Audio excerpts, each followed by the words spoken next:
This video is brought to you by NordVPN. Today, Ukraine hints at a new long-range weapon. Niger expels the French ambassador. The latest updates from Donald Trump's legal saga. A Saudi man is sentenced to death over tweets, and the UK closes more than 100 schools amid safety concerns. From TLDR News, this is your daily briefing for Friday the 1st of September 2023. In a Twitter post last night, the Ukrainian President Volodymyr Zelenskyy announced that his country had acquired a new weapon that can hit targets from up to 700 kilometers, or about 435 miles away. About this weapon, Zelenskyy said that it was produced by Ukraine's Ministry of Strategic Industries, but did not elaborate any further. In announcing this, some analysts have suggested that Zelenskyy is deliberately hinting that this weapon was used to destroy several military aircraft in western Russia this week. On Wednesday, a Ukrainian air attack damaged 4 Il-76 military transport planes in the western Pskov region. Notably, the airport is located about 700 kilometers away from the Ukrainian border.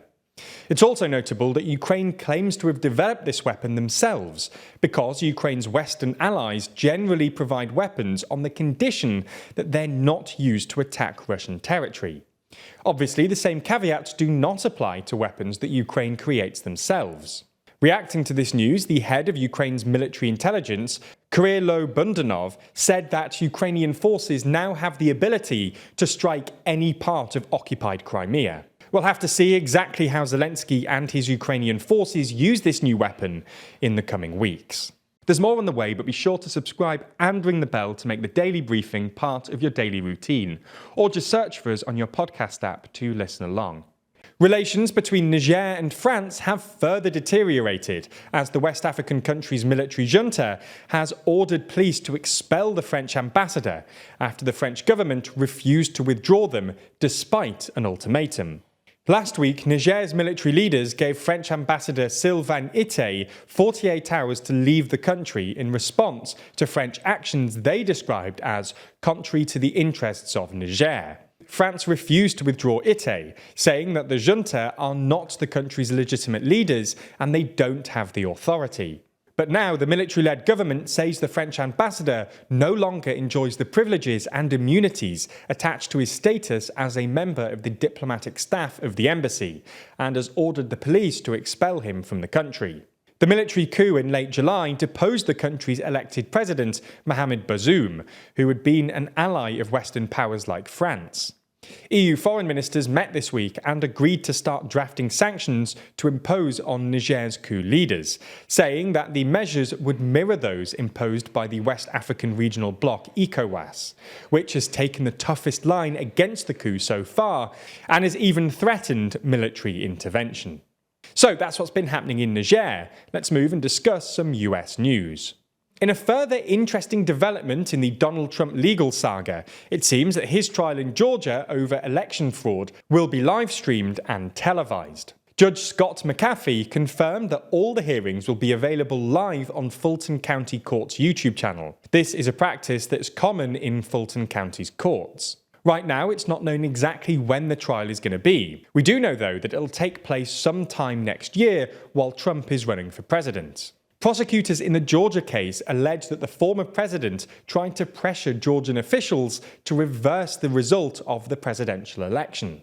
A recording of Trump on a call with the state's Secretary of State has been discovered, in which he claims that they should recalculate the vote tally. Trump is also heard saying, "I just want to find 11,780 votes." In other US news, it's been reported today that a leader of the far-right Proud Boys group has been sentenced to 17 years in prison, the longest sentence handed out yet for the January the 6th Capitol insurrection. US Army veteran Joe Biggs was, according to the prosecutor, an instigator of the insurrection. In court, Biggs expressed remorse for his actions. Before we get on to news from Saudi Arabia, I wanted to tell you that in today's daily discussion, Jack quizzes myself and Rory on news from this week. That's exclusively on Nebula, so use the link in the description to sign up if you haven't already. Rights groups have called for Saudi Arabia to quash the ludicrous death sentence imposed on a retired schoolteacher who was convicted for his activity on social media sites like Twitter and YouTube. According to court documents, the charges levelled against Mohammed al-Ghamdi include betraying his religion, supporting a terrorist ideology, impugning the kingdom and the crown prince, and more, all related to his online activity. According to Amnesty International, al-Ghamdi has a total of just 10 followers on both his anonymous Twitter accounts, which he used to express his opinions, including criticism of the king, crown prince, and the country's foreign policy, and calling for the release of jailed religious clerics.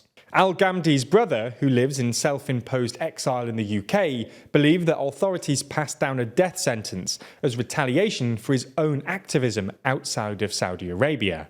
It forms part of a wider crackdown on dissent in the Kingdom of Saudi Arabia, during which lengthy prison sentences have been imposed on others for their online activity, including Salma al-Shahab, who was sentenced to 27 years in jail for her following and retweeting of activists and dissidents. The relevance of Twitter in these cases has raised tough and as yet unanswered questions for the platform's owner Elon Musk.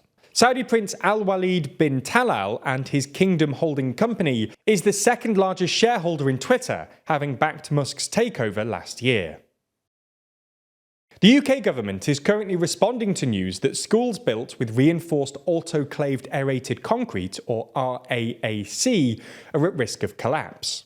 In total, the government has ordered the closure of around 100 schools, as the type of concrete used is about 80% air, with it being described as like an aerobar. This kind of concrete was used to build schools between the 1950s and 1970s. It's been recently discovered that this kind of concrete can cause buildings to collapse. This news comes at an inopportune time, as schools are just about to reopen after the lengthy summer holidays. The government has not yet announced which schools will have to remain closed, and parents are being told that they must wait until they're told by their schools specifically. The National Education Union says that this scandal is absolutely disgraceful and a sign of gross incompetence.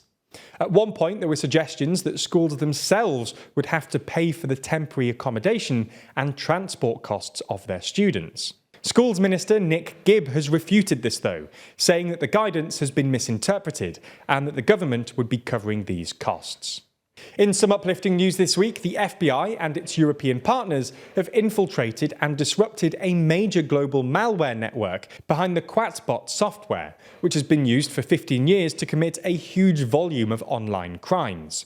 The operation identified more than 700,000 infected computers worldwide.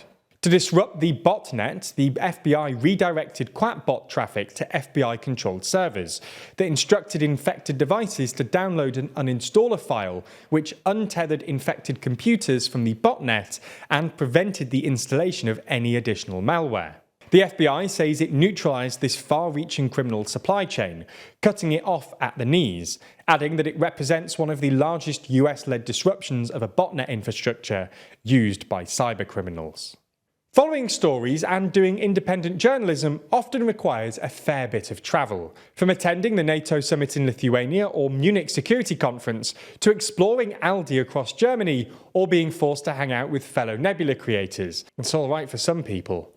What is consistently annoying though is the technology. When you need to work from abroad or even just access the services you're used to, it's often way harder than you'd like, requiring endless verification, validation and authentications. As I'm sure you already know, that's when NordVPN comes into play, helping you connect to the internet wherever you are. Whether that's connecting back at home so your work account doesn't freak out, or connecting to another country from the comfort of your living room to get discounts on your next trip. That's right, very often other countries get cheaper prices for flights, with research finding US consumers pay up to 3 times more. NordVPN are actually currently running a major back-to-school promotion, which means that when you sign up for a 2-year plan, you not only get a massive discount, but you also get an extra 4 months. That's a huge discount if you click our link. Plus, Nord will keep sponsoring TLDR if people click it. We've been told that sometimes when people hear us talk about NordVPN, they open up a tab, start searching, but they don't click our link. I'm certainly glad that they get the service, but you only get the discount and you only support the channel through that link. So if you're trying to improve our journalism by signing up for Nord, use our link when you do, and you'll get their great service at a discount.